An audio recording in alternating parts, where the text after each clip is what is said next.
di Bantar Gebang, dan yang kedua studi kasus landfill abu batubara mencemari lingkungan.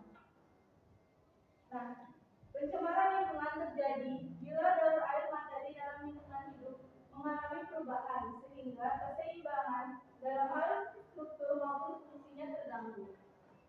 Ketidakseimbangan struktur dan fungsi daur materi terjadi karena proses alam atau juga karena perbuatan manusia. Dalam abad modern ini, banyak kegiatan atau perbuatan manusia untuk memenuhi kebutuhan biologis dan kebutuhan teknologi, sehingga banyak menimbulkan pencemaran lingkungan.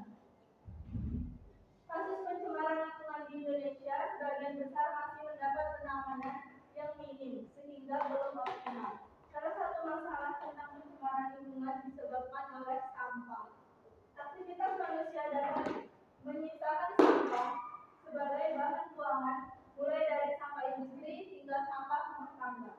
Penanganan masalah sampah menjadi sangat penting karena semakin banyak sampah yang dihasilkan apabila terus-menerus akan ditumpuk. TPST Bantar Gebang terletak di Kota Bekasi, Jawa Barat, digunakan dalam penampungan pembuangan sampah sejak tahun 1989. Dari wilayah Jakarta yang luasnya itu 110 ha, TPST Bantar Gebang dikelola oleh pemerintah DKI Jakarta dengan pemerintah Kota Bekasi. TPST Bantar Gebang rata-rata volume sampah dari Jakarta di TPST Bantar Gebang per hari sebesar 7.000 hingga 8.000 ton yang diangkut oleh sebanyak 1.200 truk dan jumlah terbanyak ialah 30 juta ton sampah dengan ketinggian mencapai 40 meter setara dengan gedung 16 lantai. Sekitar 60% adalah sampah rumah tangga atau domestik yang berbentuk sampah kering seperti sampah plastik, kardus, dan kertas. Selain itu, alasannya adalah kemampuan daya tampung dari Jakarta atau Bekasi pada beberapa tahun ke depan telah mendekati maksimum. Daya tampung dari pengelolaan di beberapa zona TPST juga belum dikelola dengan baik.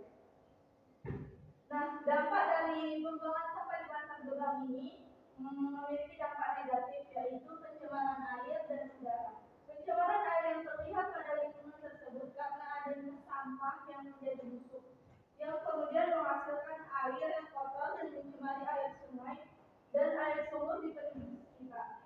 Alasan tersebut adalah cairan yang timbul akibat sampah mengandung bahan organik yang tinggi, sehingga hasil dekomposisi sampah dan juga berasal dari proses infiltrasi air.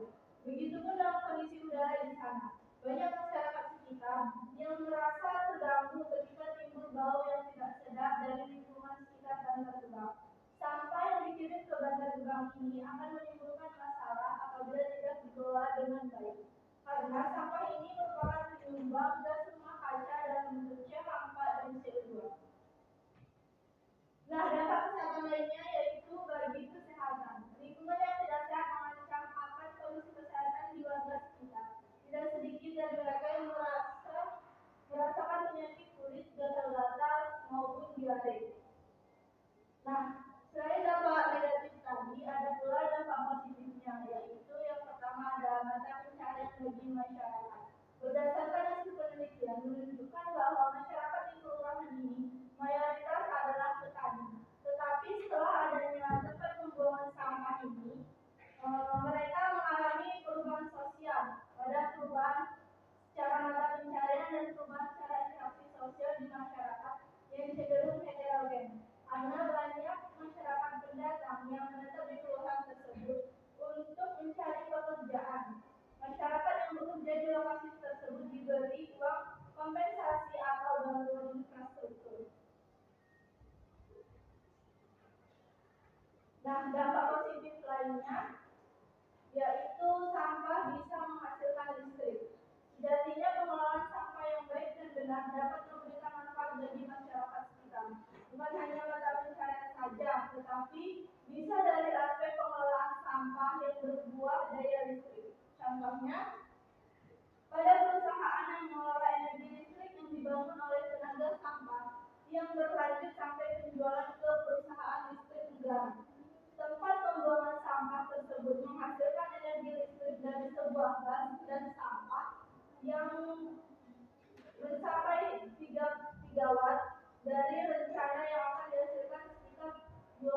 megawatt di tahun 2023. Pemanfaatan sampah di tempat ini memberikan sumbangan listrik ke perusahaan listrik negara terhadap kekurangan pasokan tenaga listrik.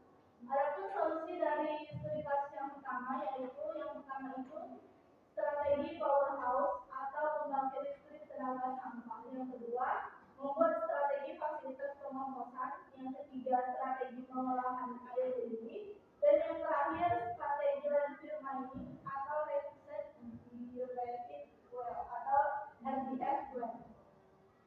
Nah, ini studi kasus yang kedua yang berjudul landfill abu batubara yang mencemari air tanah. Pembakaran batubara di pembangkit listrik batubara yang menghasilkan abu sisa pembakaran batubara dapat mengandung tingkat kontaminan yang berbahaya dan merupakan salah satu jenis limbah industri terbesar yang dihasilkan di Amerika Serikat.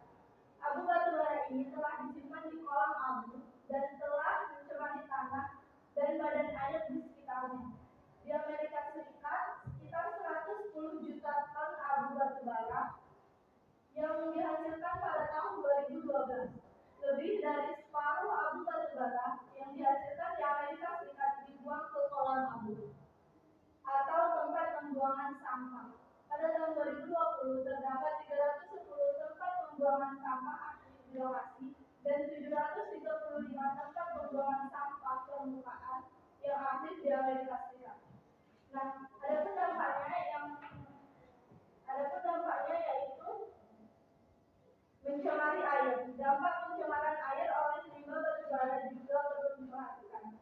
Pembuangan abu dan limbah cair dari industri batubara dapat mencemari sungai dan laut. Ini mengancam ekosistem perairan dan ketersediaan air bersih. Polutan berbahaya seperti arsenik dan bahan kimia beracun dapat mengendap dalam air tanah dan mengancam kesehatan manusia serta lingkungan secara keseluruhan. 2. Dampak pencemaran udara. Emisi gas beracun dan partikel halus yang berasal dari pembakaran batubara dalam industri dan pembangkit listrik terus mengancam kualitas udara di banyak wilayah. Partikel PM 2,5 misalnya dapat menyebabkan gangguan pernapasan, penyakit jantung, dan dampak buruk pada kesehatan manusia. Nah, adapun solusinya yaitu pengelolaan limbah harus melaksanakan prinsip kehati-hatian yang oleh penghasil atau jasa pengolah atau seluruh jenis limbah, baik limbah kategori limbah D3 ataupun limbah non-D3, yang meliputi A. Upaya pengurangan limbah atau waste minimization. B. Pengelolaan dari mulai dihasilkan hingga ditimbun atau from cradle to grave. C. Pengelolaan dengan prinsip ekonomi sirkular. D. Penghasil bertanggung jawab atas pencemaran atau polluter. Yang E. Kedekatan pengelolaan limbah dengan lokasi pengelolaan atau proximity. Dan yang terakhir, pengelolaan berwawasan lingkungan atau environmentally sound management.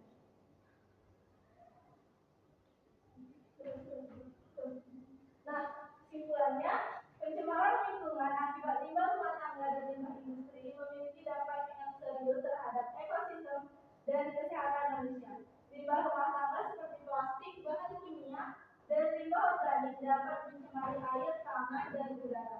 Sementara, limbah industri seperti limbah kimia dan logam berat dapat mengkontaminasi lingkungan secara luas, menciptakan masalah seperti asam sulfat, eutrofikasi, dan keracunan. Kedua jenis limbah ini membutuhkan penanganan yang hati-hati melalui pengelolaan limbah yang tepat, penggunaan teknologi ramah lingkungan, dan kesadaran masyarakat untuk mengurangi dampak negatif. Baik, segitu saja presentasi dari saya. Jika ada salahnya, saya mohon maaf.